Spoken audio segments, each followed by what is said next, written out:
2022. Sadly, for the second month in a row, we mourn the loss of police officers who have lost their lives in the line of duty protecting their communities.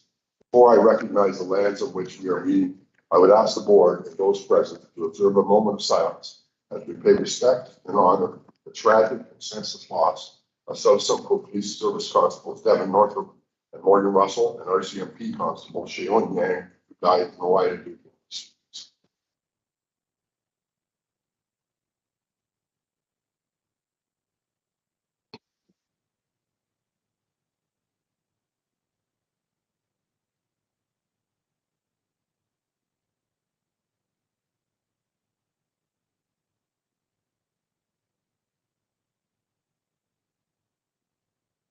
Thank you. The Barrie Police Service extends its deepest sympathies to the families, friends, and colleagues of Officers Northrop, Russell, and Yang, and all the police services and first responders as they deal with these tragedies.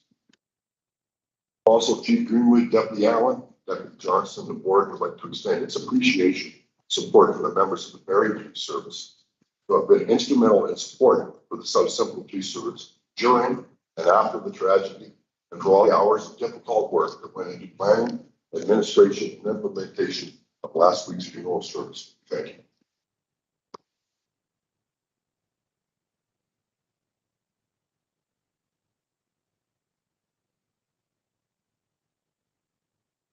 In keeping with Indigenous protocol and building respectful relations between Indigenous and non-Indigenous peoples in Canada, it is customary to acknowledge the traditional territories and ancestral lands of our Indigenous people. We would like to acknowledge the sacred land on which the Barrie Simcoe Emergency Service Campus operates. It has been the site of human activity for 15,000 years. This land is the ancestral land of the Huron-Wendat and the Anishinaabe Nation. The treaty that was signed for this particular parcel of land is collectively referred to as the Williams Treaty. We are dedicated to honoring Indigenous history and culture. We also recognize the enduring presence of Indigenous peoples on this land and the commitment to moving forward in a spirit of reconciliation and respect. Language, thank you. The board was received in advance the agenda for our meeting today. Motion to approve the agenda. Mr. Pan, seconder.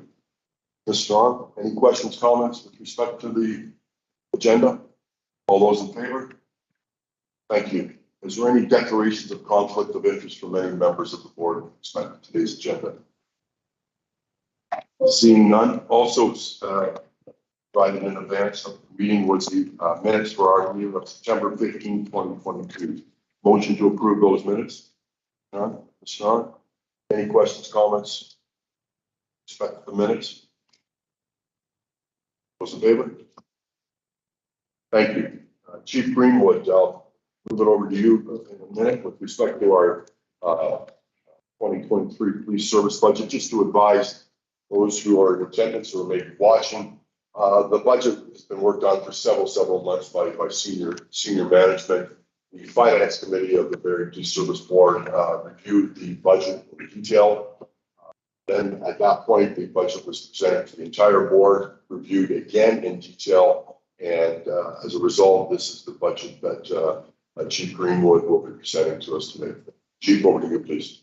Thank you very much, Chair Ferguson and members of the board. Thank you very much for the opportunity to present the Barrie Police Service 2023 budget requirements. And our purpose today is to demonstrate and discuss our 2023 budget requirements, which amount to a 7.28% increase over 2022.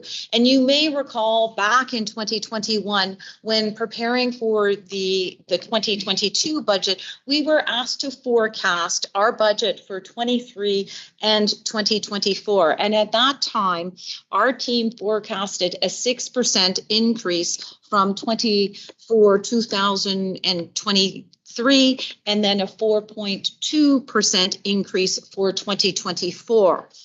And at that time, the rate of inflation was 4.1%. And if we recall, in June, we saw the inflation rate spike to 8.1%, and we currently sit at 6.9%. And once again, we did discuss last year, unfortunately, the services budget submission to council is not adjusted for any additional revenue generated by the city of Barrie by virtue of increased tax assessment resulting from growth or increased property values. So highlighted here are some budgetary impacts for 2023. We will encounter unavoidable increases to our long-term disability and life insurance premiums, salaries and benefits, our OMERS revisions, and the impacts of the Supporting Ontario First Responders Act. And we will also encounter some unmet needs, including our ongoing commitment for our information technology and the need for additional members to the Barrie Police Service.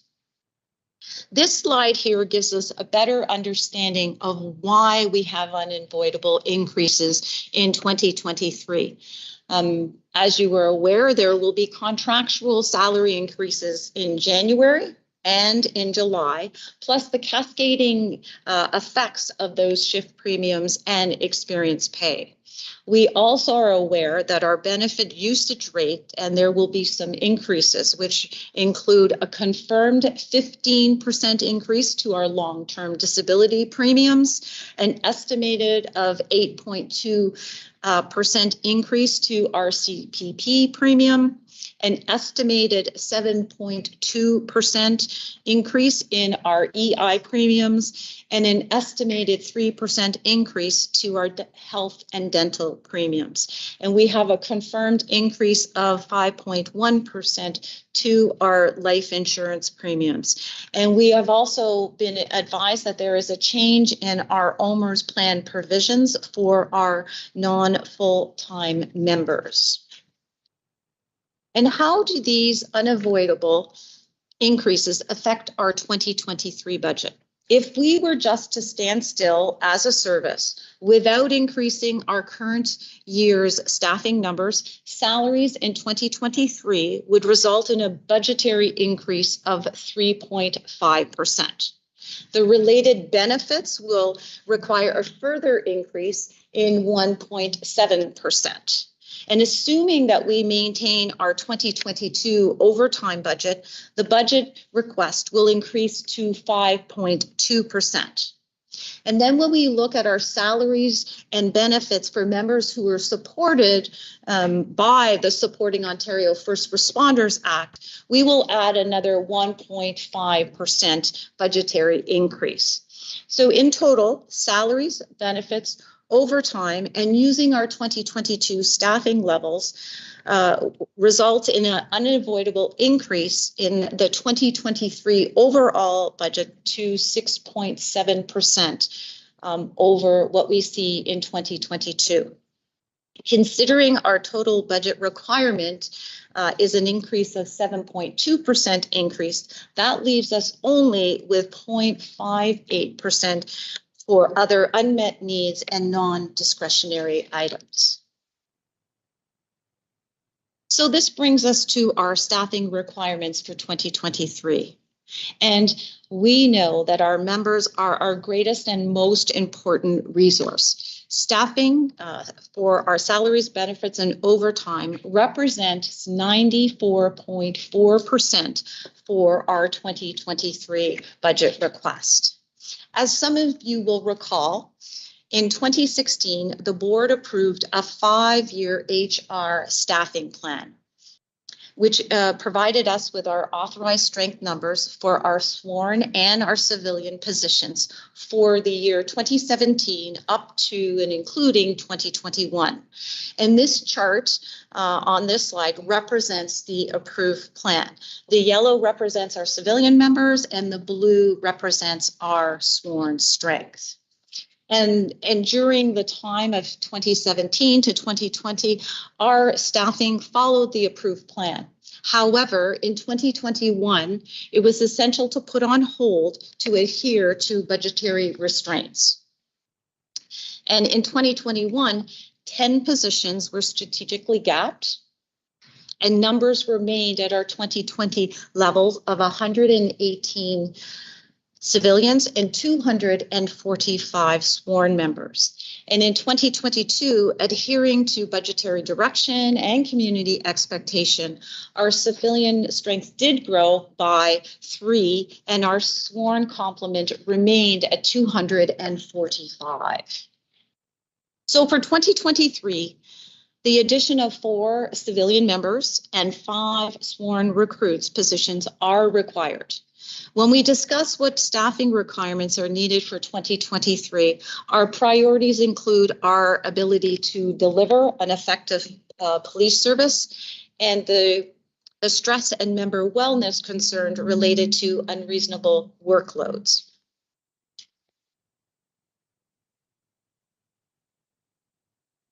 As we start to return to our authorized strength, the addition of the 5 recruits plus the 4 civilian positions are required. The civilian positions include an IT coordinator that will commence in January of next year, the training register, the job career development planner, and our records information systems auditor and trainer will commence in September, along with our recruits will commence in September. In addition, we are looking for a second chaplain will be added to our complement in the last quarter of 2023. This position will incur minimal costs for uniform training and a small honorarium. And if we look at these additional positions for our service, the increase for our 2023 budget will be 0.47% over what we see in 2022. Our budget, I'm skipping here. We'll go over to our operating budget here. We will move on to the specific funding dollars required. The operating budget represents 91.1% of our overall budget. Firstly, we will direct everybody's attention to the right-hand side of the screen. You will see a budget allocator tool on the side to help illustrate our budget needs. So as we move through the slides, you will see the scale moving up and down to demonstrate the allocation of funding dollars. For the board, your expenses are just over $47,000, and that includes benefits, honorariums, levies, professional fees, operating expenses, and meetings such as we sit in today. As you can see from our budget allocator on the side, salaries, benefits, and overtime represents a significant portion of the budget, $56.5 million. And previously highlighted earlier today, I spoke about the unavoidable increases on slide 3. So we talk about our impacts of negotiated contractual salary increases. I spoke about the long-term disability and our life insurance, and we are aware that we partner with the city of Barrie, and we signed in 2020 a 5-year agreement with Canada Life to provide those benefits to us. And the first 3 years were frozen, and now we enter into 2023, where we're going to see the increase of 15% in long-term disability and just over 5% in our life insurance costs. And this shows an increase of $347,000. We see an increase in our health and benefits, our Canada pension plan increases, and employment insurances.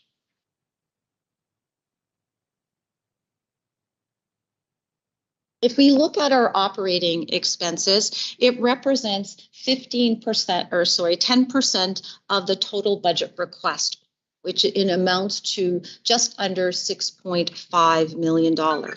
Our operating expenditures include insurance, gasoline, maintenance, staff development, wellness initiatives, uniforms and equipment, operating supplies, and information technology infrastructure. And if you can see on the left-hand side, there are costs associated with our grant expenditures. And they have increased significantly up to $594,000. But this is directly related to the grant revenue. So we see expenses on one side, but we do have grant revenue on the other side. Our maintenance costs have increased by $333,000 from what we are seeing this year. And this is due to software costs for our body-worn cameras, our firewall upgrades, and enhancements to our information technology security protocols. We have also experienced some increases in our optic levies and our insurance premiums. Our operating expenses, we have seen an increase in that area, and that is due to inflationary increases to many of our items that are significant drivers. For example, our ammunition that is part of our training package. And as in previous years, we vigorously review our operating expenditures, and we have continued to identify areas of savings where possible. We move on to our facilities now, and our facilities budget represents 2.3% of our overall budget for a total of $1.4 million. And our building costs are reflected proportional costs for the campus that are charged by the City of Barrie, and includes salaries and benefits of our custodial staff, our insurance, repairs, property maintenance, and our utilities at our 3 locations. We look at the next slide. This is the revenue area for our service, and it includes grants, secondments, and other revenues. And for 2023, we are targeting for a $6.9 million revenue in this area. And as we've spoken in the past, in 2019, we experienced an annual reduction in our court security and prisoner transportation grant from $3.4 million to $2.6 million, and we're seeing a slight decrease in 2023. Fortunately, though, we have been awarded several other grant programs, so we see an increase in other areas, along with our community safety and policing grant, where we have been awarded not only local funds at the local level initiative, but at the provincial local initiative, which we hadn't seen in the past. When we look at our secondments, we see $1.79 million in this area, and we continue to encourage secondment opportunities for members of our service. And we have increased from 8 positions now to 12 positions, and we're involved in the Ontario Police College secondments, Joint Task Force initiatives, and provincial strategies, as well as positions within the Ministry of the Solicitor General. Our other revenue that you see listed here, we do review our historical and anticipate some of our general revenues, which include sales of our assets, our criminal records checks, and our pay duty administrative fees. And we have developed a very realistic budget of $825,000.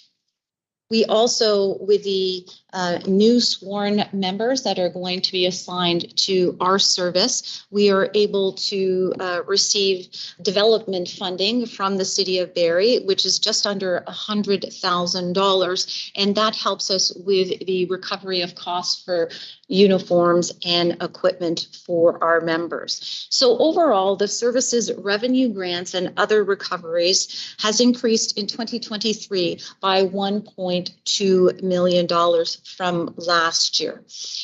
Our service, not only do we seek out opportunities for other grant funding, but we also assist other service partners and organizations in our community on supporting them as they seek additional fundings also. And while we are not a revenue generating business, in 2023, the Barrie Police Service revenue was $1.6 million.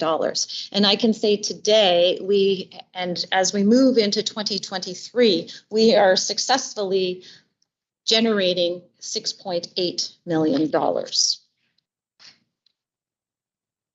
This concludes the overall operating budget of $57.6 million.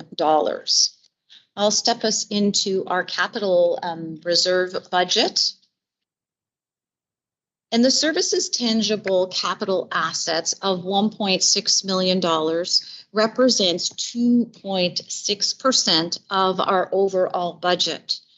And if we go back to 2010, our capital budget was $1.6 million and comprised of 4.4% of the overall budget.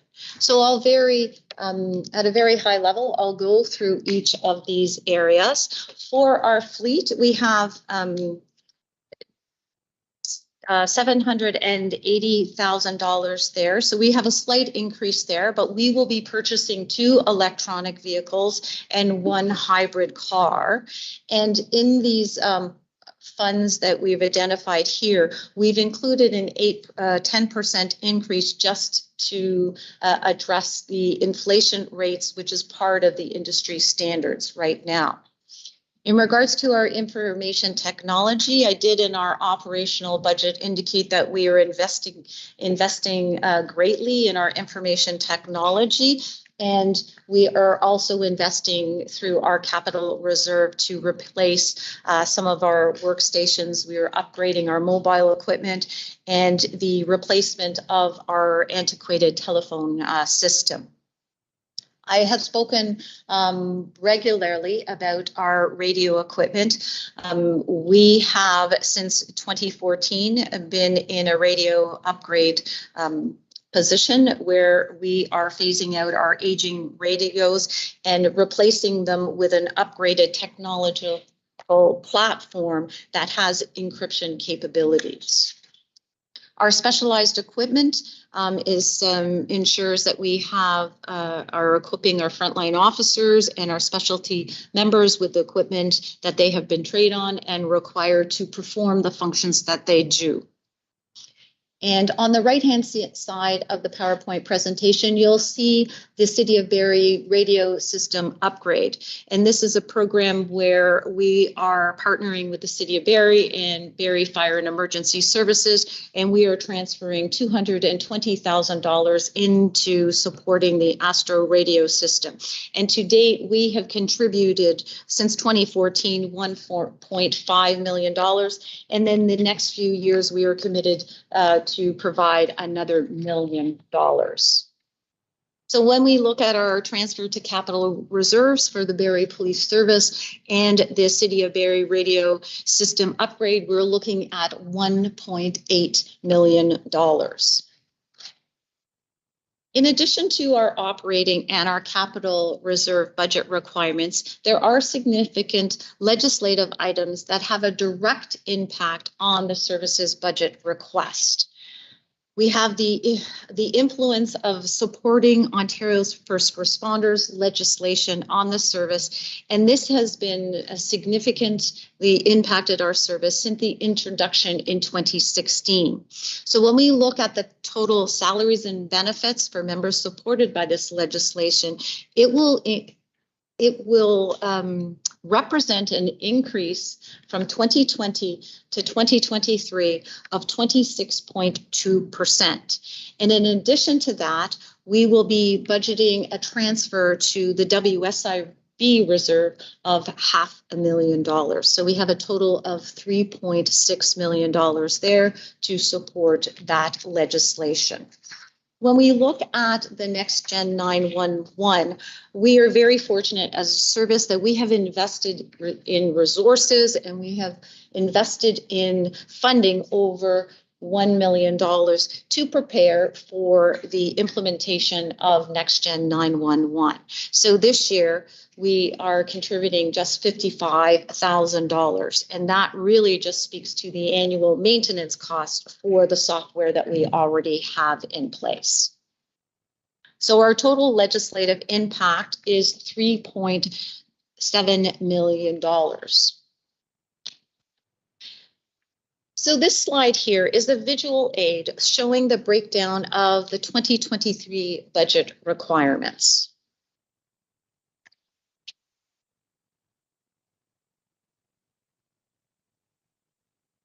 The next slide demonstrates the data collected by Statistics Canada, which notes the number of officers per 100,000 in the population, which we fondly call COP to POP.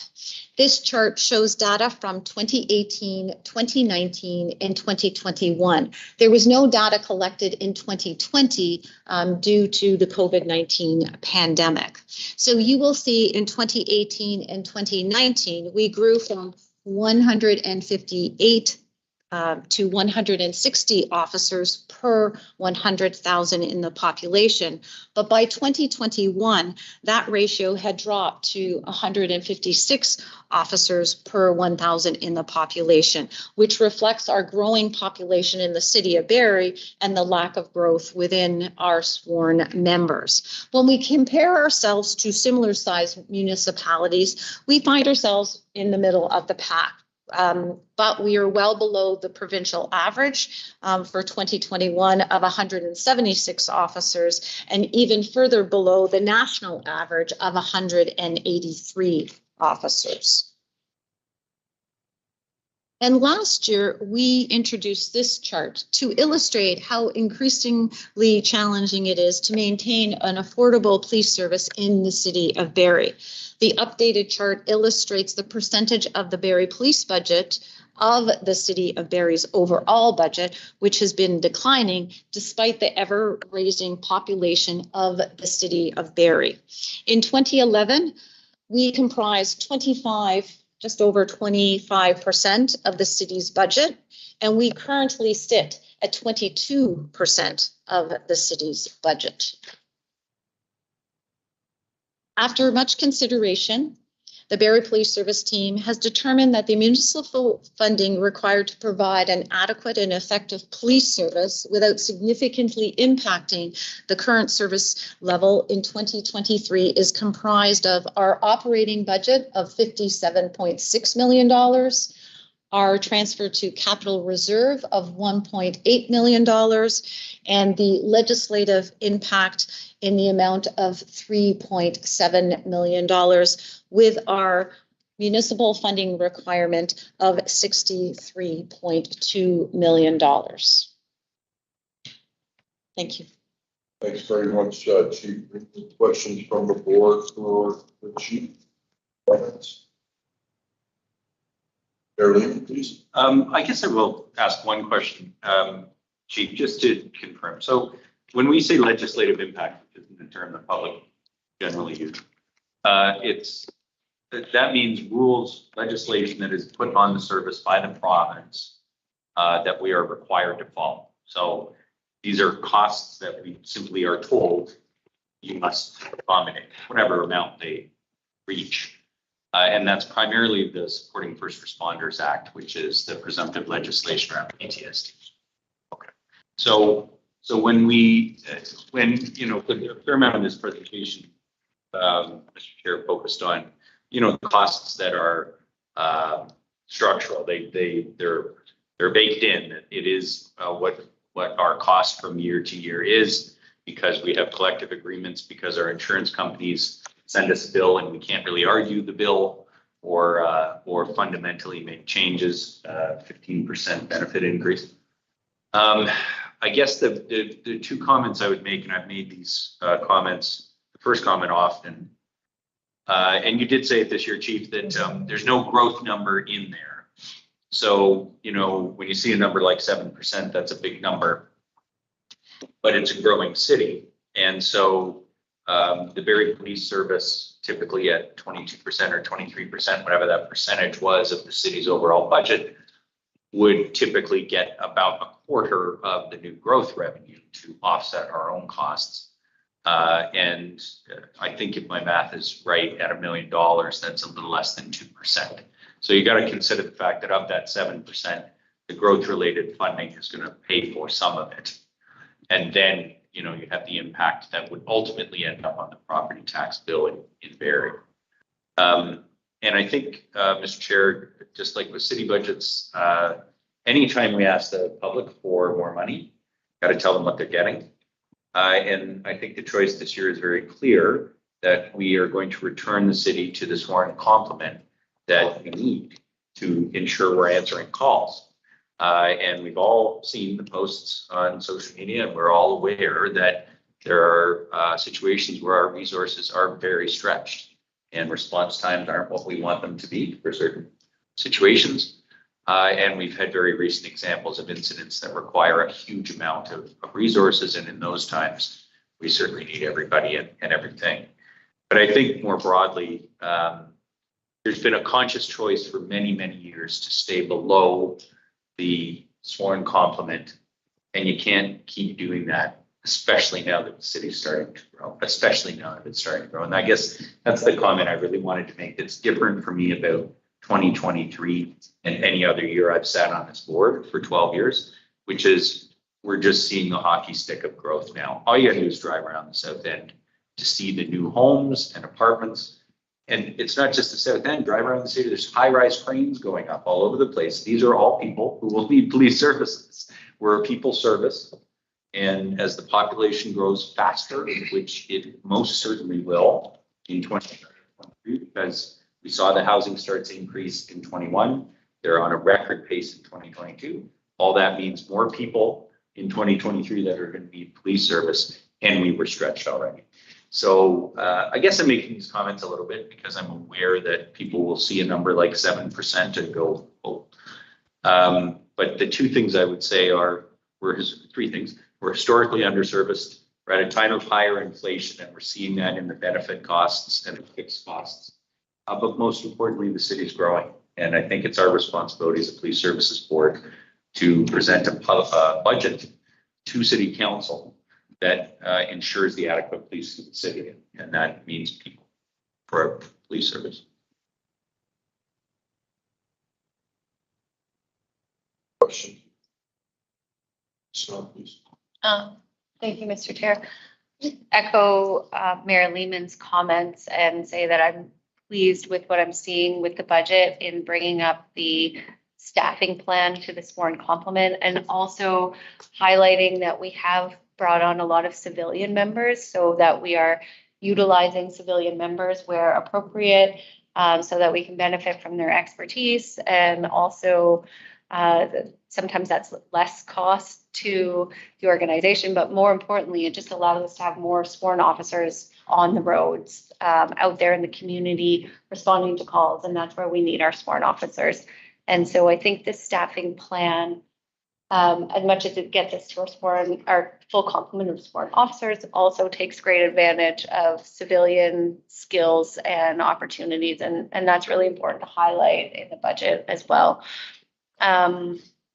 Further to that, I mean, Mayor Lehman touched on call response and response times, and having a full sworn complement of officers will also help us to do some more of that proactive policing that our community wants to see us involved in. And I think that's really important as well. And I'm also was pleased to see the monies going into the reserve, the 3.6 million, supporting the First Responders Act. And I think that we just need to make sure that we're appropriately funding that reserve so that in the future, we're not caught off guard with some sort of financial liability and we're struggling to meet that. And so it is an increase this year, but it's planned, and it's for the long-term fiscal sustainability of this organization. And I think that's also important that we've taken that into consideration. So overall, I'm happy with the budget that we're bringing forward. I agree, it's a big number when you look at it percent wise, but I think that it will be reflected in the quality of service that we offer to this growing community, and that's important. Thanks, Chair. And again, I will echo, but I won't repeat anything that Mayor Lehman or Ms. Strawn have said. Just to build on it a little bit, I do recall, Mayor Lehman, over many budgets, many years, you've mentioned if I'm going to knock on the door, I have to be able to justify, what a budget is going, what a budget is asking of the people, and really just to build on what you said, Ms. Strawn. Plain and simple, the service has continued to stretch thin and look internally on how to shuffle and how to make the best of what was available. You touched on some of that civilianization, et cetera. And over the past several years, the service and the board has made every attempt to minimize budget requests or budget increases. Yes, this is a larger one, but as mentioned, it's overdue. And in order to be responsible to and respond to what the community surveys that the service has put out to the public, and the overwhelming response has been, we do not want to see a diminished service. The public wants to see response times improve. They want to see a presence, but not only the residents, but also supported by the many community partners who depend on the service for supporting their attendance and in their initiatives, particularly around mental health related calls. We need to make this move. So I am pleased, and I am confident that not only the public will receive this, but I trust that the new council will see that the value that is being brought forward to the city. And as indicated by many of those who have now received their mandate to represent the public, they are also, now going to have an opportunity to support this budget and deliver increased police or community safety and efficiency of a police service. So I'm happy to support this budget request. I'll just conclude briefly, Chief, the board is pleased to see that the complement back to where it was budgeted to be in terms of 250 officers. That is not the deployed officers either, that's the sworn officers. So there's a number of officers that can't be deployed for various reasons. So we can feed back to that. The public's heard me say this before, I'll say it again. The expectations of our police service are not declining. In fact, they are increasing.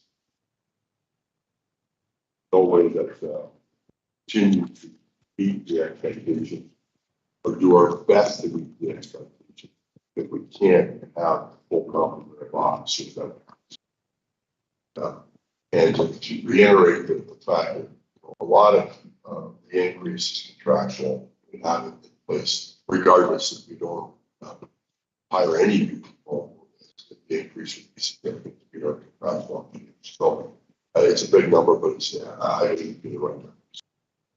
Conclusion, Chief Greenwood, I know how much time went into this with the senior team, command team, the finance team. We've talked about it for 30 or 40 minutes, but it's been many, many months of work to get into this. And the board has challenged you in terms of trying to get those numbers down. All the work that's gone in. So please extend our appreciation to the team for all their hard work. Thank you very much. Thank you.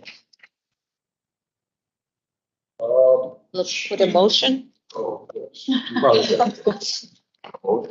motion to approve the budget proposal as presented by Chief Greenwood. Second. Mayor Lehman, is there any further discussion? Those in favor? Okay, thank you. I'll hand it back over to you, Chief. Item number 7 on our agenda, introduce those that will be updating us on both our strategic plan that's coming to an end and an overview of the one for the next school year, please. Thank you very much. Inspector Burke has been involved in some operational needs, and if he has the ability, he will be joining us. If not, we have Staff Sergeant Morehouse and Dana Stott will provide us our strategic plan update for where we currently sit and our new plan that will be available next year for 3 years. So I'm going to pass it on to Linda. Thank you very much. Thank you. Nice to see everybody again. All righty, so thank you for the time today to present a summary of our progress.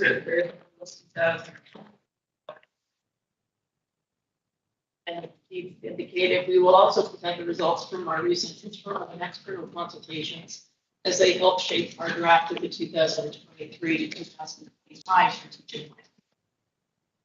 As we enter the final quarter of our current strategic plan, we want to highlight the most recent activities that occurred since we last updated the board in April of this year. All our initiatives related to COVID-19 have been completed and serve the purpose to keep our members safe throughout this period.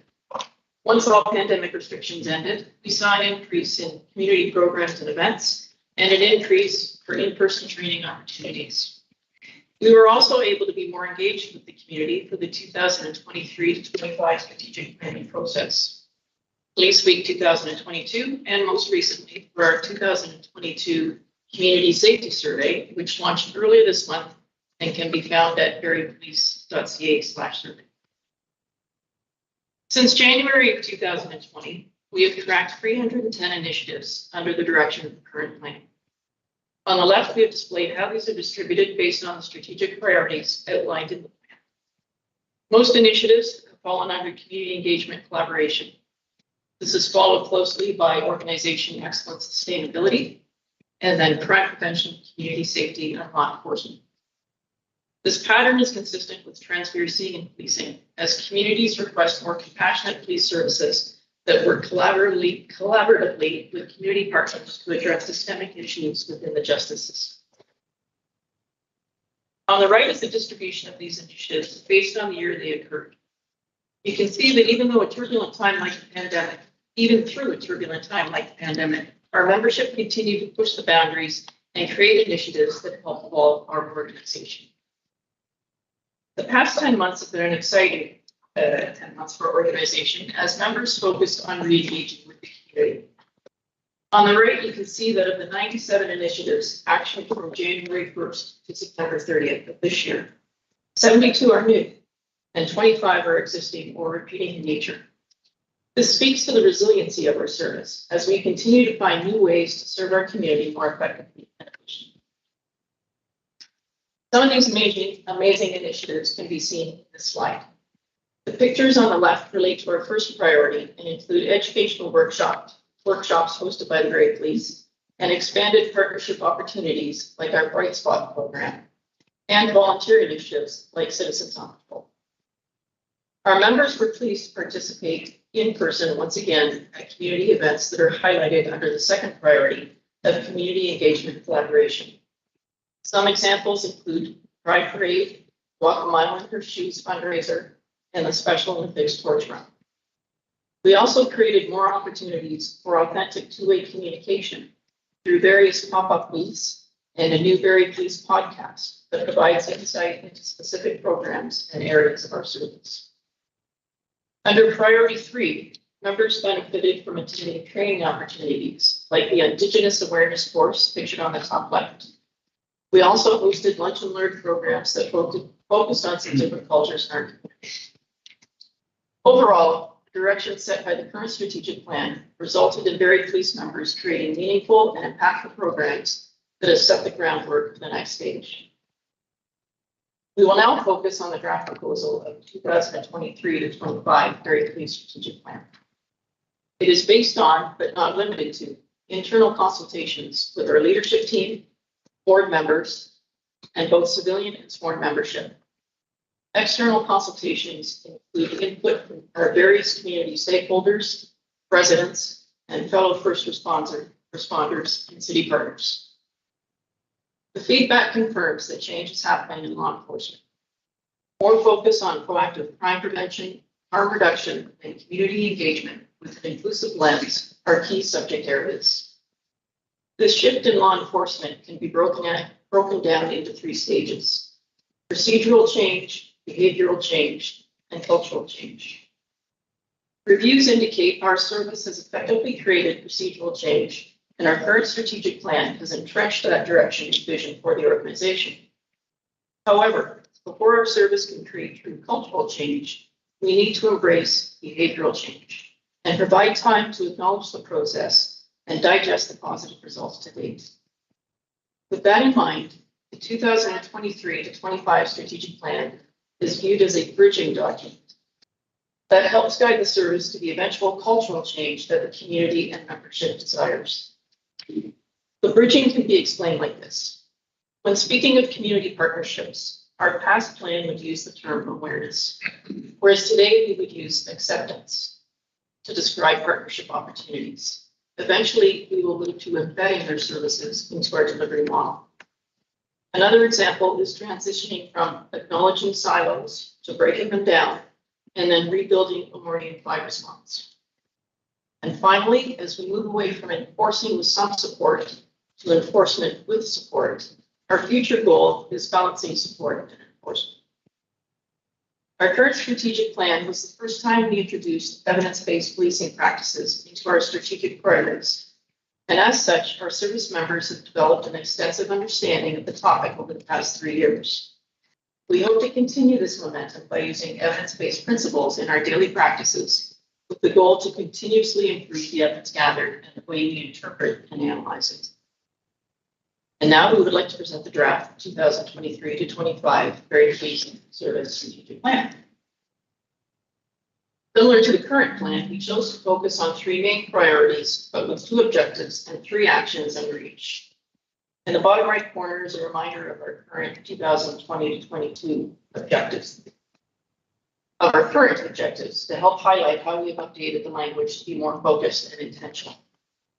The first priority of the new plan is to prevent and address crime. This title reflects the same core policing functions, but mentions the use of both proactive and reactive policing techniques, paving the way to behavioral changes as we think about police engagement from a slightly different lens. Our first objective is data-driven decision-making and speaks to the priority to embed evidence-based policing principles across our service. This is addressed through 3 actions: to reduce the number of high-harm crimes, improve approachability and visibility, and provide supportive victim and reporting services. These actions remain consistent with previous plans and acknowledge the emphasis placed on approachability and visibility in recent community surveys. The community also identifies traffic safety as a priority, and as such, we included it as a clear objective in the 2023 to 25 plan. Under traffic safety, we have 3 actions: implementing road safety initiatives that address community concerns, safe pathways, parks, and roadways for cyclists and pedestrians, and targeting impaired, aggressive, and distracted drivers. Our second priority is to leverage partnerships to reduce social disorder. While the current plan reinforces the need for community collaboration, this one empowers those partnerships to make a difference in the many social disorder calls that we receive at the Barrie Police Service. These calls are often related to low-harm crimes and repeat offenders who are dealing with more complex issues like addiction and homelessness. Our objectives are to empower and strengthen community partnerships and provide authentic two-way communication with community and members. The 3 actions under empower and strengthen community partnerships are to collaborate with social service agencies to strengthen diversion referrals, continue to support the City of Barrie's community safety and wellbeing plan, and have a constructive and engaged downtown strategy. 3 actions under authentic two-way communication with community members are person-centered customer service, create an integrated system with community partners, and encourage opportunities for public engagement and knowledge sharing. All of these actions were requested by the community. We continue to explore innovative approaches and use our social service agencies as an extension of our service that can provide personalized supports to improve the chance of recovery and rehabilitation. The final priority is to build a resilient organization. The two objectives highlighted are inspiring innovative policing practices and provide progressive human resource strategies. The actions identified under inspiring innovative policing practices are to use technology to improve organizational efficiencies, have sustainable staffing models and resource management, explore and share new research, funding, and analysis opportunities. The actions identified under progressive human resource strategies are to provide a healthy workplace that supports membership wellness, support and advance professional development opportunities, and strengthen the organizational culture by embedding equity, diversity, and inclusion practices and principles serve as well. In conjunction with updating the strategic plan, we revisited the values of the Barrie Food Service. Both internal and external feedback suggested some values remain relevant, while others were considered outdated or vague. From our members, the top values were trust, integrity, respect, and dedication. External top values were integrity, respect, honesty, and trust. And the community partner focus group listed their top value as compassion. Therefore, the proposed values of the Barrie Food Service for our 2023 to 25 plan are integrity, respect, trust, compassion, and dedication. Our mission is one of the most important statements for our service and highlights how we intend to achieve our vision while providing direction when faced with unexpected challenges.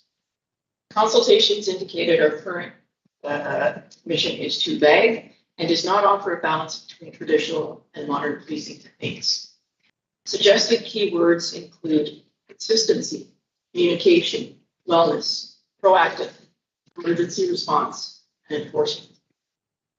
Based on this, we proposed a new mission is to create a supportive environment to provide proactive and responsive policing services.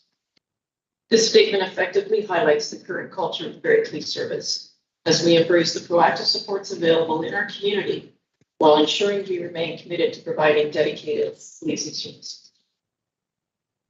The final piece is our vision. Again, takeaways from internal and external consultations include a need to be more inspirational and aspirational with direction for the organization. Keywords shared include safety, community, collaboration, engagement, empowerment, delegation, teamwork, and safeguard. The proposed vision speaks to why people become police officers and employees in law enforcement. No matter your position in the organization, we at the Barrie Police Service are creating a safer tomorrow today. We believe this vision embraces what we do and why we do it as we work together to make tomorrow safer for our community and the members that protect it. At this time, we welcome discussion.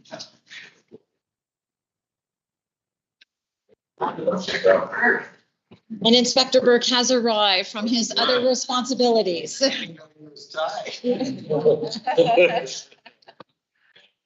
We've got questions for Mayor Lehman, please. Do you mind, Sergeant Morehouse, rolling back to the slide that said what we heard? Or whoever's controlling the slides can go back. So I was curious about, when you say what we heard, just remind the board who we heard this from. This, there we go. Who told us this? Some of this is from our internal. Yeah. And some of it is from our external. Okay. Dan, I don't know if you want to expand on that, but. So generally, this was overall all the consultations that have been internally and externally. And what this speaks to is the fact that when we took a look at all the consultations, literally on the wall, we realized that there's a spectrum, if you will. And some people are early adopters of the change that's happening, and others are still resisting and don't understand it yet. So to what Staff Morehouse was talking about, this is kind of what we heard is that not everyone's there yet, and that we are progressing, and we have seen that everyone thinks, yes, the procedures are there, the foundation is there, but that we still are in a position where we have to get everyone on board before we actually do the cultural change so that we don't have resistance within the organization and instead everyone embraces it and champions it together. Great answer. This is one of the strongest slides I've seen produced on the strategic planning, in my opinion. Not only is there 8 years of strategy here, but the evolution towards where we want to go is very clear. And even the language, I think, is very strong. I like awareness, acceptance, embedded as the progression. And you do have to do those in order, notwithstanding the, some people want to move faster and some people don't want to move. But this is how you bring people along, bring them on board. So I really wanted to compliment you on this and urge that as you go forward, this kind of thinking is always there, because I think one of the challenges I have, so my constructive criticism comment is some of the language as we turn these into the specific goals gets a little difficult to understand for me and I've been on the board and around policing for a long time.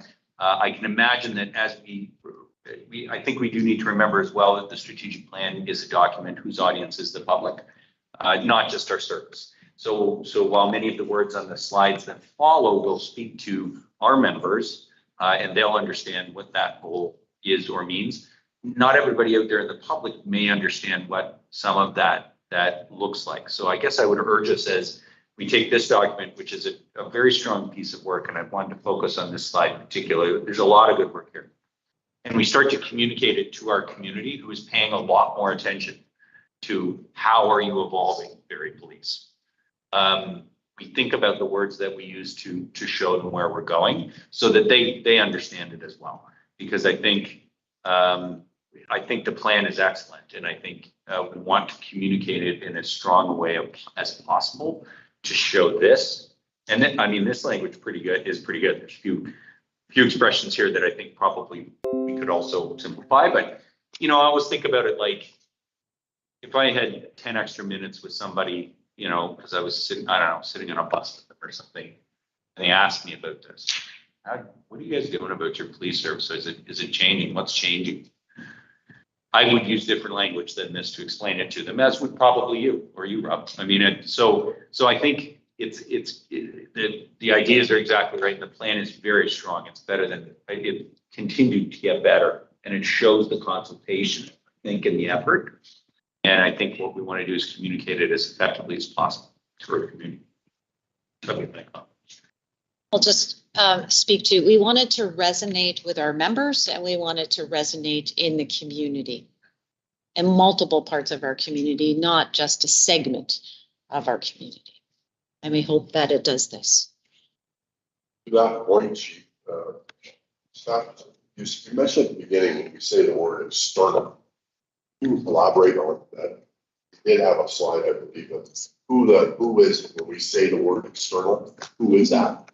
So that includes, our community partners. That includes members of the public, where we had several pop-up booths in areas where we could get a good cross-section of people.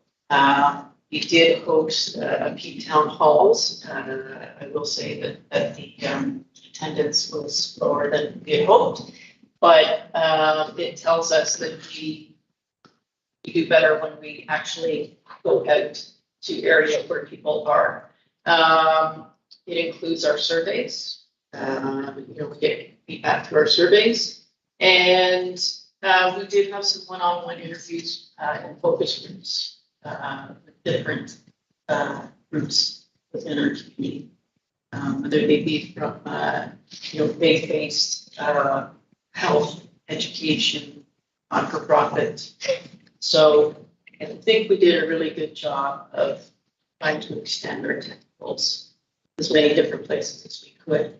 I think you did too, and that's why I think the public understands that this, certainly internal has impact on our plan, but a major part of it was our external consultations and developing our plan so that we continue to evolve, meet the expectations and needs of the service is serving. I think the most valuable lesson we learned from that external consultation was we put the message to the public versus we invited the public to come to us. We found it much more successful. Open Air Dunlop, what a great place to set up a pop-up. And we learned that really, really quickly, that you can gather a lot of interest by going to where the people are and just stopping and standing and inviting them to come and talk versus inviting them to come and talk to an organized event. So when you talk to an organization, they're more than willing to come to organized events. But the public, we found, and I know Dana and Victoria can talk about it, Open Air Dunlop, we will leverage that next year, the entire time of pop-up booths, because people want to stop and talk. Farmers market is another one. So we found that actually going out to where the public is, they're more than willing to come and talk and engage. Then we gave them the information to do the survey, to offer comments, and it actually just opened up a whole other avenue for us, which I think going forward, that's something that we're really going to leverage going forward. Thanks, Chair, Staff Sergeant and Inspector. I mean, I love that you just said that. Meet the people where they are, and I would say both in language and in presence. And I think that's, if I'm picking up the theme here, but I do appreciate the effort that you are putting forward there. My personal thoughts are, we've all heard the saying, it takes X number of days to build a habit or to become an expert in something. And so it's not a one-time initiative, it's repetition, and it's really building that in or baking it into the public's perception. And of course, living it, acting it through. But Chair, just by way of a question, I don't know if it offers value or support that this board have an opportunity to provide an opinion of an endorsement to the mission and value statement suggested by the members of the service. Certainly, that's why we're hearing this. Yeah, it will be approved. Perfect. Okay. Excellent. Great. Strategic plan, that's one of our major responsibilities, is the actual approval of the strategic plan, the obligation. So at this stage, is it draft and then we're waiting for it, and then it comes back for a Final approval? So the board has a chance to digest some of this. Most importantly, perhaps not what is there, but what is not there that you would have expected to see. It's probably what we need as a board to review the document, say something that in our opinion was missed or what are so. So it'll come back to us in November, December. And then December, and it'll be ready to go in January. I'd like that presentation electronically. We will provide that. Thank you. Any other questions, Councilor Thompson, please? Through you, Chair. If Inspector Burke can answer this, or he performed the consultation. In the slide that says from the three stages, we're identifying silos, breaking silos down and stuff. And there was a little bit of commentary about some of the members aren't bought in, some of the public. How did you find with some of our services, which we hear lots about siloed services and stuff, how did you feel like they were participating in this, where they understand that there is siloed services and breaking them down for a more collaborative effort for a better community? Did you find that the buy-in was great, or it's a work in progress? Like, I think generally there is agreement that groups are operating in silos, and there is a need to change that, get rid of some of the duplication, try and be more efficient, more fiscally responsible. And I don't really, and the other members of the team, you can speak up, but I don't think we received anything that would indicate people wanted to continue operating in silos. I think everybody is on board in that sense. But to Dana's point, we're not all at the same stage in the acceptance of that or how to move forward. So some acknowledge that they're in silos and they don't want to operate, but they don't know how to get to the next stage. Others, are past that.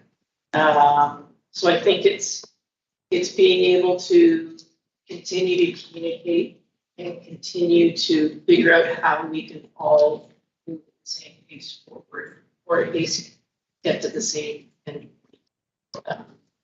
close together. I don't know if you guys want to. Sorry, were you saying within the organization or within our community partners? Or the community partners.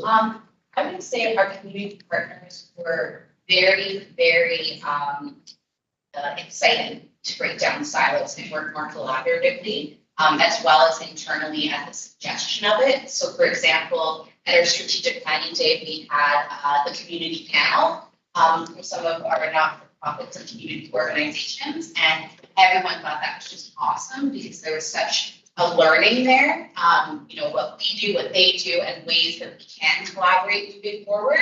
And also that sometimes we are not the best to be the first responders, and that sometimes those community agencies have already developed relationships and they can assist. So I think that if anything, there was a huge appetite and excitement at the idea of working more collaboratively and breaking down silos. Thanks for the presentation. Yes, I'll repeat that. Thank you very much. Your team consistently pretty high bar. So, what we tend to expect from you in terms of presentations is quite high. To get that one job. So appreciate it. Look forward to continued consultation with those to come to the final plan in the next few months. So thanks, team. Well done.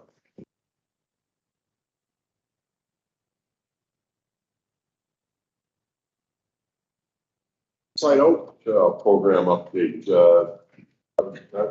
We need to introduce our deputy Chief Johnson. I think you're going to lead that and introduce your team, please. Thank you, Chair. And appreciating the board's probably heard me talk a little too much sometimes. I won't speak too. I will introduce the team and let them at it because both Special Constable Shannon Caladine and Madison Sharman, our organizational researcher, have put a great deal of work into this. You were introduced to it, I'm thinking more than a year ago, when the program was first conceived and the discussion around developing it was taking place. And I thought it was important that the board had some follow-up on what's taken place so far. Rob's team was an excellent segue into what it is and where we've come so far, given the level of collaboration and the embeddedness of partners and the discussions that have taken place around the community with community partners and their the roles that they've played. But to get into the nitty-gritty, I will hand it over to both Shannon and Madison because I just want to tie this back to this is very much a part of the community safety and well-being approach this police service is taking, and this is not that emergency response, and it's not that secondary one. We're moving beyond that to more of a preventative, given our awareness, the research supporting adverse childhood experiences, and not to take too much away, and social development. So I will stop there because you let me get on a soapbox. Sorry. Thank you. Members of the board, thank you. We're extremely excited to give an update on the program today. So Inside Out really was born out of a greater service-wide shift towards evidence-based policing and data-driven policing. So we were tasked to look at our existing practices, one of those being our prevention program. So we had VIP before. So Shannon and I were tasked into making that evidence-based. And what does an evidence-based youth program look like? So we looked into literature from, of course, the police-based programs, but education sector, leadership studies, child and health psychology, social science or social work, all of those things, in order to figure out what worked and what didn't in programs. So ultimately, out of the research, we kept what worked, we put that into our programs, and we left out what didn't. And surprisingly, a lot of the things that didn't work came out of the police-based program. So things like fear-based programming, Scared Straight. And we're going to learn a little bit more about that when we go into our why. Even the Just Say No approach, those have been shown in research not to work. So we essentially reinvented ourselves. So what makes Inside Out different? So other than a couple of things that I just mentioned, Inside Out is evidence-based, strength-based, and trauma-informed. So when I say strength-based, again, looking at a lot of police-based programs, we focus on at-risk kids. That is no longer a term we use. Strength-based programming means separating behavior from child's identity, focusing on assets rather than deficits. So that's what our program follows.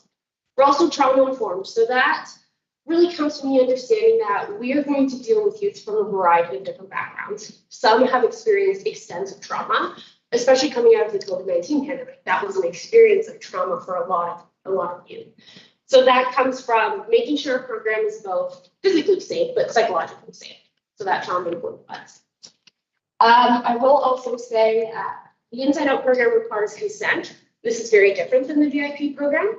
So we only operate based on consent from parents and students. So students also have the power to remove themselves from the program if they didn't want to participate. I will say out of our 9 classrooms, we only had a handful of people not consent.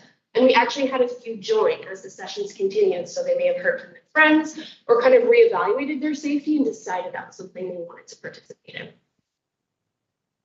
We also align with the community safety wellbeing plans and frameworks. Of course, this is extremely important. So when it comes to Inside Out, and we'll talk more about the ACEs, but the programming and prevention programming is focused around the social development and prevention. So ultimately, if we can intervene there, we stop the need for risk intervention and ultimately our last hope for a response of the incident response. So preventing it before we get to that point. So the development team, so of course Shannon's standing up here with me today. Shannon has an extensive background in youth recreational programming, police-based and non-police-based. She's also a certified trauma and resilience practitioner for the education sector and a self-regulation facilitator. I'm a researcher focusing on evidence-based policing, so that's where I come in. We also worked with Charmaine and Debbie, so both of them are registered psychologists. So Charmaine really helped us in reviewing all of our material to ensure it's safe from that perspective of the anti-oppressive and anti-Black racism lens. And then Debbie really helped us with looking at our activities and how we can include equity-based activities with kids and how we can have that conversation with kids. So she really helped us with the capacity. So the program overview. So ultimately what we did is we followed this golden circle model. So in order to have a solid or impactful what, so a program and outcome, we need to first understand our why. So as a public safety agency, we had to, kind of look within and say, why are we doing this program? What is the purpose of this programming? In order for us to create a program that indicates based on that why. So Shannon's going to talk about that why. Okay, so our why. I would say the biggest thing that came out of the research was the ACE study. So ACEs, adverse childhood experiences, are traumas that occur before the age of 18. So some examples of that might be any type of abuse or neglect. It could be divorce within the home. It might be mental health issues or substance abuse issues in the home. But that obviously not a complete list. Those lists of potential traumas is quite extensive. So what happens is a traumatic event or an overstressed person, it can actually disrupt the brain development within the child. So ultimately that would lead to that social, emotional, and cognitive impairment, which then could lead to the maladaptive coping, right? So when we're thinking about maladaptive coping, it's that adoption of those health risk behaviors. Starting early, maybe smoking, drinking, advancing to substance use, and so on. So within the brain, we have an amygdala. So that amygdala is like the alarm system.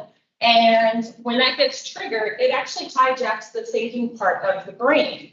So telling people that a certain behavior is harmful and they shouldn't do it isn't effective as prevention for especially those kids whose thinking brain has been hijacked. So when the amygdala gets triggered, it can be triggered more easily further down the road. So that stress response for the child is going to stay on longer and even into adulthood. So the person is always scanning their environment for threats, which obviously makes learning, problem solving, which would make it a lot more challenging for them because they're just in that reactionary brain. So as we moved into our how, research tells us that reducing the stress of a person and building resilience and protective factors is what works. So the program is really built around these 7 C's. So these are the 7 C's of resilience. Character, so just developing and really giving some examination of their own personal values. Competence, so helping the person find what they're good at and really focusing on what they're good at. Confidence, so creating that belief in self. Connection, so this is probably the biggest one. So everybody needs to feel like they have a sense of belonging, whether that's in their home, their school, their community, their neighborhood, and they need to be connected to at least one caring, supportive adult. So with this one, the hard part is that these kids who have experienced these traumas that are in their reactionary brain, often those are the kids where we see behaviors, they're being sent out of class, suspended, maybe sent to the room at home. So their connections start to remove them, right? So those connections are going away instead of building. So we need to really focus on that connection. Contribution, so every person needs to feel like they have something to offer the world.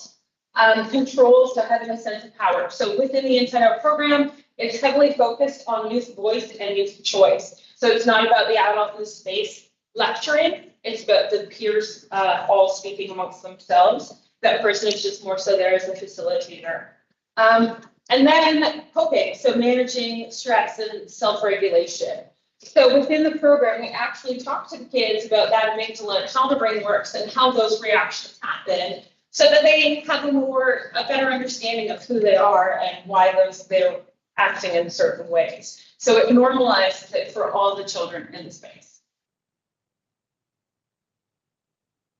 So that brings us to our what. So understanding ACEs, understanding trauma, understanding behavior really helped us create an effective program, right? So we needed all that research to create our what and create our outcome.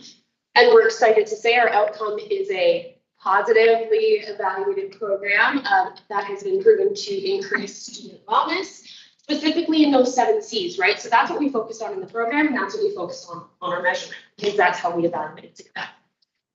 So we evaluated it with a third-party evaluator. We did 9 classrooms that ranged from grade 5 to 8. And again, we measured those 7 C's through a pre-retrospective post-survey. So we asked our youth, how do you feel today? Now that you've done the program, how did you feel before? So they were able to self-assess their progress, or potentially if it was not progress, they were able to self-assess where they sat on a scale. So students reflected on their time in the program.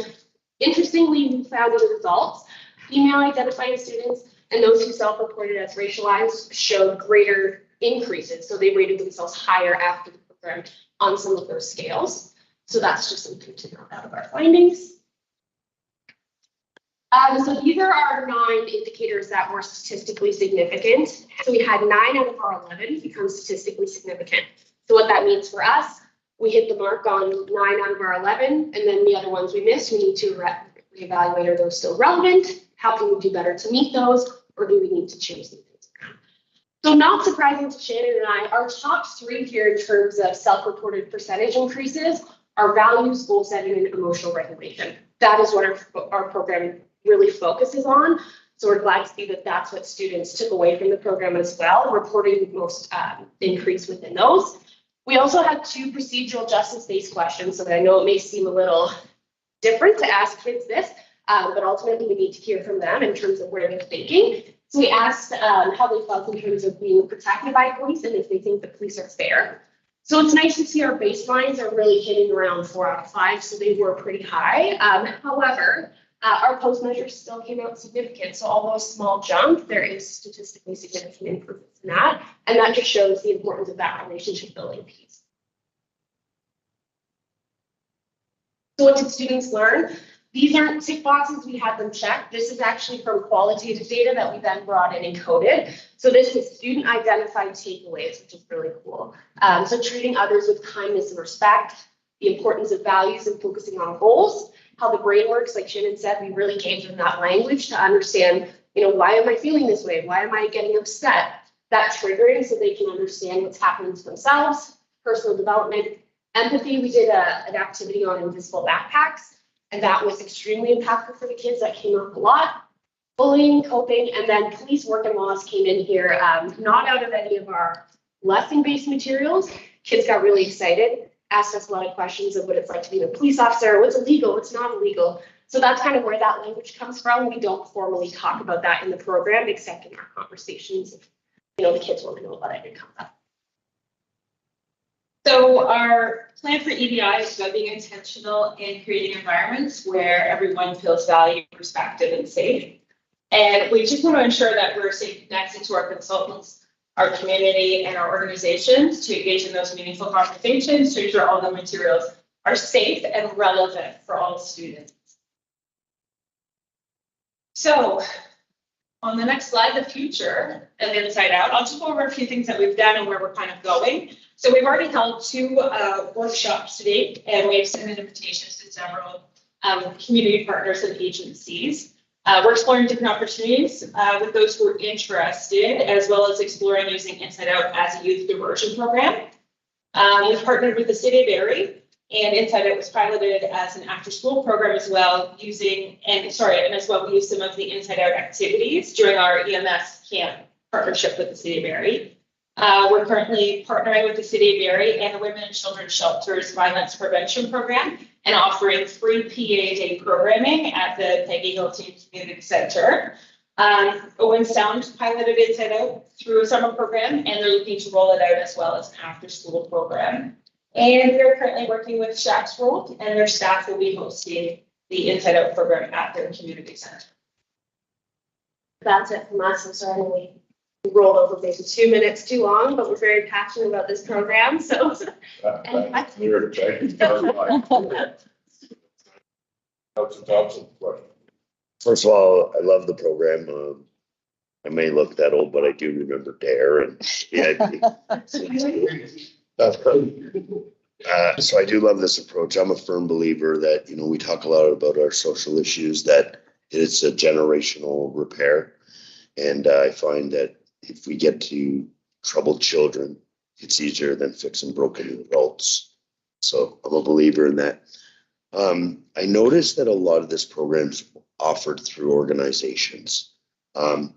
Is there any possible way to expand it to maybe a parent that's having an issue with a kid and identifies it, where it could be something done virtually, like where you could do a program just like, or every quarter that we set up where parents could sign up their kid who maybe have a discomfort in a classroom to identify with some of these challenges.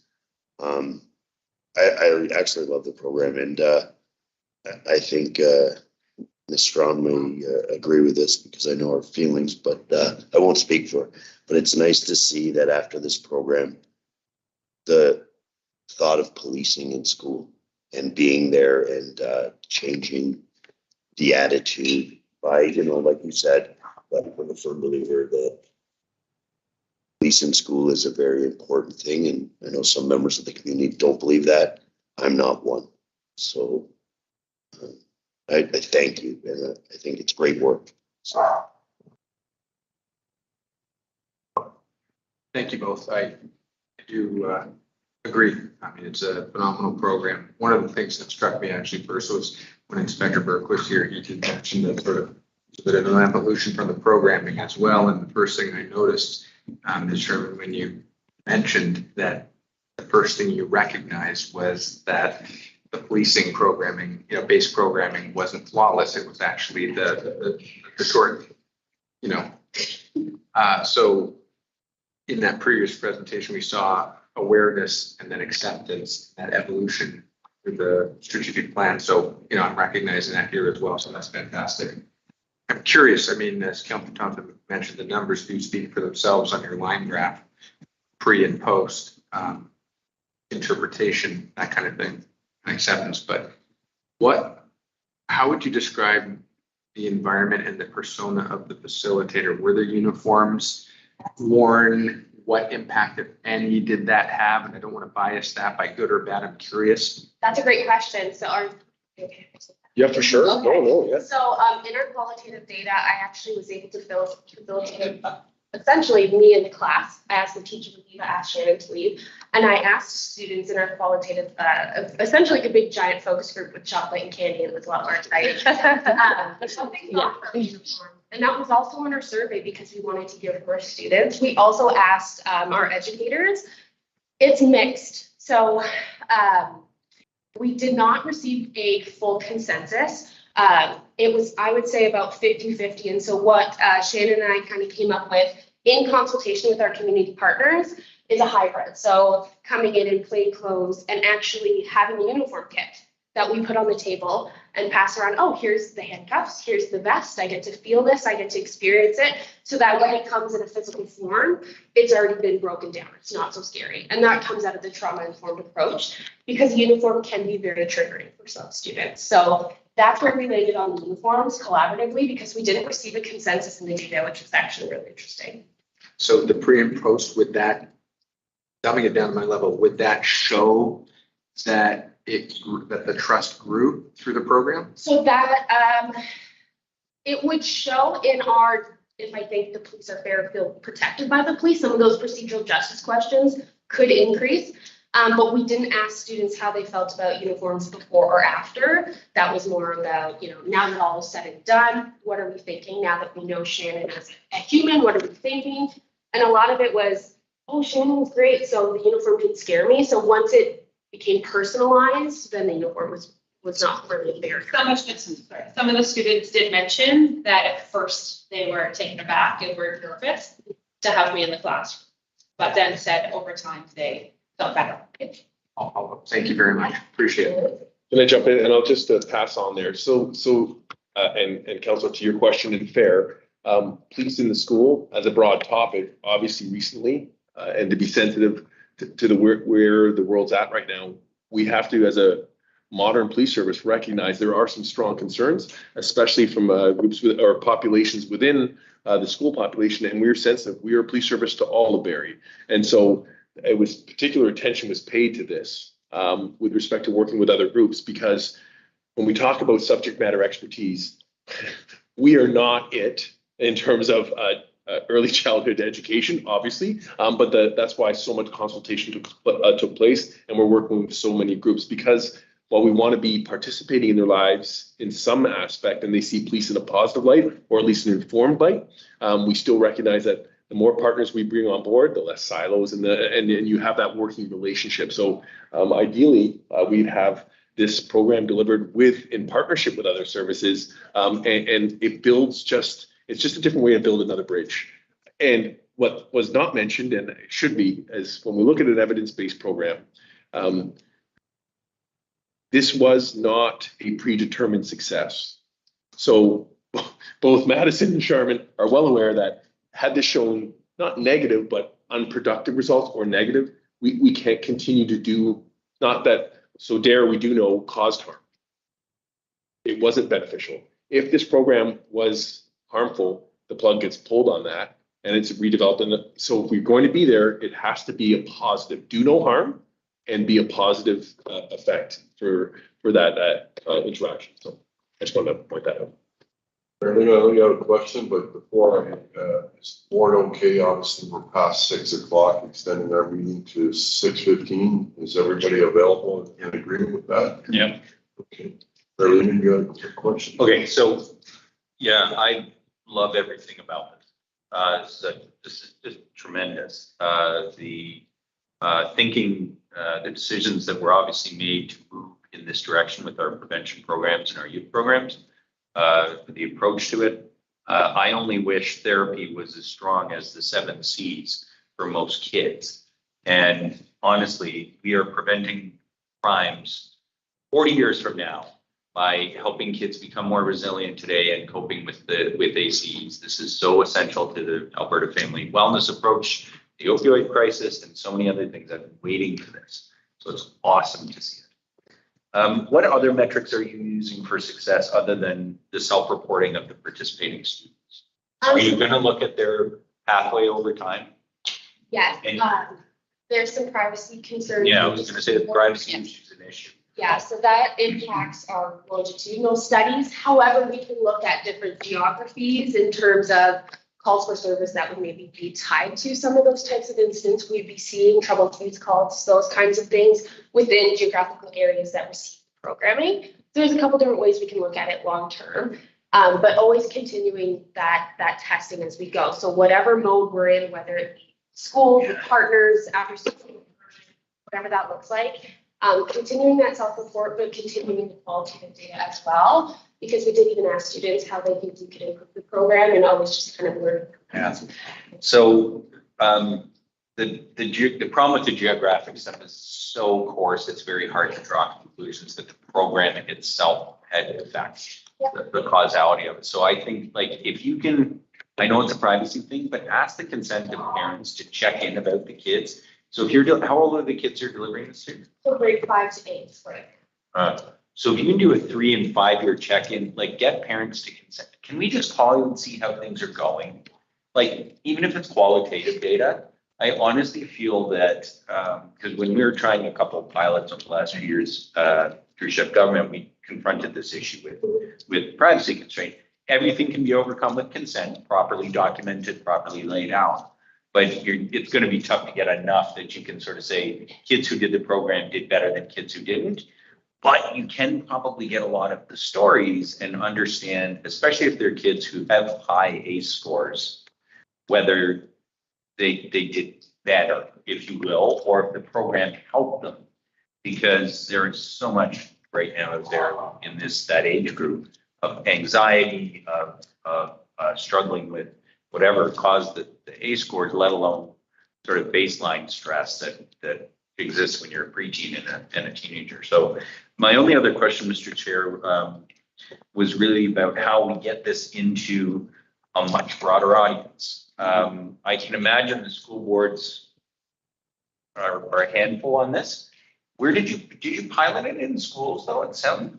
Or was it only with community organizations? We piloted it in the French board, so we received consent. Because there's a helpful one. Okay, so when it comes to the much larger boards, I would really urge, I don't know how, I mean, this is going to be for all of you in the future to try and do, but I would really urge you to see if you can find a partnership there in some way, because this is baseline stuff. You know, our public board has character-based education, or whatever they call it, the 10 colorful boxes of values, right? You're teaching values here to me. It's a loaded word, but those 7 C's aren't loaded.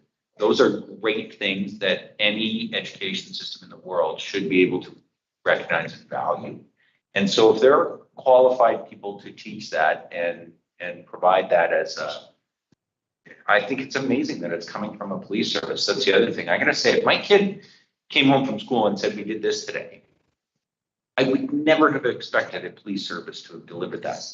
I would have thought, it's CMHA, or maybe it's a charity, or right? Child psychology, I don't know. So just awesome. I guess that's my closing comment, but can we try and, like I saw you were going to partner with Shacksburg with a number of the other community groups. Are you going to make efforts to try and get into the other school boards or a broader, at least school pilot? No, I want you because of you. Because, oh my goodness, the phone calls and the emails, and to the point that I don't want to belabor it, but please speak to the last, I know, but that's the challenges we face, and that's important. Yeah. Oh, I can only imagine. Yeah, since December 2020, we've been trying to get into board, and since then, we have not yet successfully done so. So we've been since December 2020 attempting to get this in both public. Yeah, and I mean, look, lots of thoughts about the Simcoe Public Board, but the Catholic boards often, surprisingly enough, can be more open to it too. And I would just, wherever we can find a little bit broader audience to try this with a broader, particularly school population, would be a really great thing to do. This is just such essential stuff to developing more resilient kids and more resilient community. Yeah, I mean, 100%, you know, especially, you know, the coaching groups. Yeah. Like my kid plays rep soccer, and there's some of this. There's little, you know, bits on the edges of this from their sports psychologist that works with the team. So maybe that's a channel, Rob. It's a really good thought. Anyway, great, amazing work, and I just hope we can do more of it. And early last week, we had a group of service providers into the Barrie Police Service, and we spoke about this. And there's acceptance and willingness to deliver this this program that's phenomenal, and we'll continue with that. And we will be promoting it through our policing partners also. So it is going to have a broader reach. We just don't need it to be in the city of Barrie or Simcoe County. We need it to travel to make a difference in our youth, because they're going to be the future leaders for all of us. So we need to focus in on that. So it doesn't stop within the boundaries of our cities or within the organizations that are willing to promote this program and deliver this program. Is this something that needs to be board report? It's a great thought. It's a great thought, Mr. Chair. I'm hoping we get it on the OACP board agenda in December. And there's also the opportunity to provide it information at the next conference. I prefer the school boards. Yes. School boards, whether or not, if we're not, if we believe in the program, which we clearly do, and we're not getting support that we'd like to see, maybe we gotta run up the ladder a bit and board to board to see what kind of reaction we get. And my guess is that the boards aren't even aware of the program or its success in its pilings. So We'll see if we can get them on their agenda then. so, Okay, we'll follow up on that. Thank you. But, sorry to jump in. That's why I was talking about the metrics too, because it's great that I don't question for a moment that the students are accurate in assessing the benefit of the program. The more you can add to that additional, like get your third-party evaluators report, pull some key pieces out of there, put that into the pitch. And if you can present anything in terms of over time as you do this for a few more years, even if it's testimonials. You know, it really will add to the credibility of the program as you spread it. Yeah. Sean, you had a question? Yeah, it's really just along these same lines, and the idea of getting the program into the schools also makes it more equitable for students. Like, Right. I know it was great. The program was offered at Holly Rec Center on a PA day, or Peggy Hill, sorry. But not everybody can get there. Like, it's a challenge to sometimes get to some of those places, and that eliminates a lot of potential participants, whereas a school is an equitable place in the community.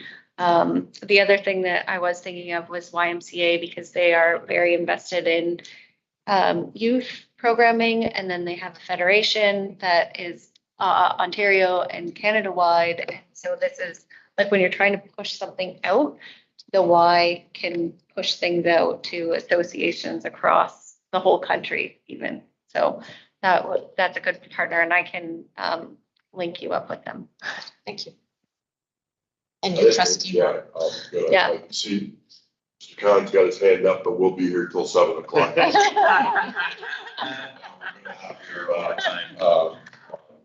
Clearly, you can see, the board can see the excitement in your eyes, but I think hopefully you can see in response that it's something that the board feels extremely important to follow up with. And we thank you for where we're at today, and look forward to hearing from you in the future as to how the program moves forward and how the board may be able to help with that, moving that forward. So thank you very much for the work done for your presentation. Appreciate it.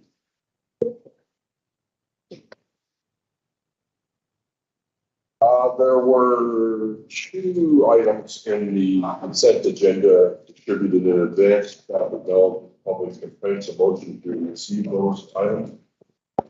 There are any items that or any questions any of the board has with respect to those consent items? Thank you. The auxiliary Corey Kennedy, the special constable John Peacock, and special constable Kevin Punch. Seconder. Yeah. Councilor Thompson, any questions, comments with respect to? Most in favor? Thank you. Chief's update. I know Chief might be able to put some of your comments available online. Yes. But I also know that maybe there are a few things that you'd like to say, so please, I'd abbreviate it up to Good, thank you. It'll be a very, very condensed update, and members that are of our community that are joining us, we will post the PowerPoint presentation for everybody, but I will just draw your attention to the South Simcoe Police funeral, just to say a few words. And as the board is aware, the South Simcoe Police Service funeral for Constable Northrup and Constable Russell was held in Barrie, our city, and I can say it was an honor to work very closely with South Simcoe Police Service and the Ontario Provincial Police to plan and hold a police service in the city of Barrie. And on behalf of Acting Chief John Van Dyke and members of the South Simcoe Bradford, Gurley, Barrie, and Innisfil Police Services Board, I would like to extend a very heartfelt thank you to the city of Barrie and the local businesses that provided donations and services in kind, and to the community that were very respectful of our road closures, and to the citizens who lined the streets of our city to help us honor the officers and to support those that were grieving. And it was so welcoming our city to the thousands of police officers and first responders that arrived here as we paid our respects to the families of the officers. And it reminded us why we are committed in policing to serve our communities. And we do so regardless of the risks that our officers take and continue to take as they serve our community. And I can say, as the chief of the Barrie Police Service, I have never been so proud of our service, from responding to a very, very tragic event the moments after it occurred, to ensuring that people were safe. We continued to support South Simcoe that day and many days forward from an operational perspective. There was a mighty group of planners that looked after the logistics and the traffic plan, to ensuring that those that were attending the funeral, whether it be the public lining the streets, they could do that safely, to ensuring that it was secure for large police officers and first responders to gather, to making sure that South Simcoe officers were able to attend the funeral. The OPP provided support that way. And I know that some of you would have had the opportunity to witness either in person or on television the presence there. And the Barrie Police Service, we marched 120 of us from headquarters here down to the mustering. It was phenomenal. So thank you. That's it. Thank you, Chief. As I opened up with the board's appreciation for all the work, and I can advise the board to also Chair Garrett reached out to extend his appreciation for the work done by our service members. Thank you. Our next board meeting is November 17th, 2022. And before I ask for an adjournment, there's one member of the board who has served on this board for 12 years. After 12 years, finally got excused from our board, serving as our mayor. So Mayor Lehman,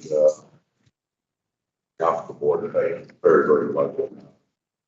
For the meeting, we talked about some of the things that, or the many things that were involved in terms of your leadership on this board, from hiring chiefs, deputies, this campus sitting in probably started around 12 years ago, Barrie, when you started on the board, to its fruition, and all your sage advice to this board. Appreciate wish you obviously very well in the future. So thank you very much, Mayor. Thank you very much,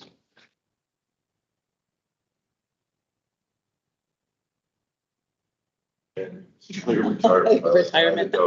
With that, a motion to adjourn, please. Thank you. Thank you, everyone. Thank you. Thank you. Thanks, everybody.